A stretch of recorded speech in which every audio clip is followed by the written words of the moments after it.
The mission is to find pants. I hope I get lucky and find something to strut in.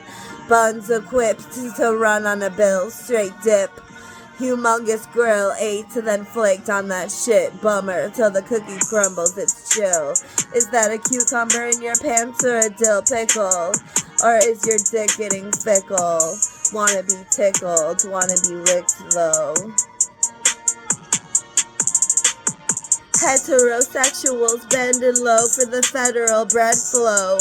Benjamin rolls, pennies stacked in rows, till they're kept folded in a deck like a cone. You bend the flaps over to keep measure of your dough. Temptin to know I left cold hard cash at the door so I could pay the medic for showing up to sketch out my dome and relieve pressure in my bones. My engine was revvin past the hundo cause my man slept with a hoe.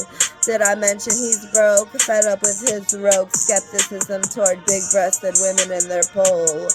Sexxin expressions. Nope, you gonna get in the zone no matter how desperate you get or how low. So instead of focusing on yet again the goat, why don't you prey on skeletons some more?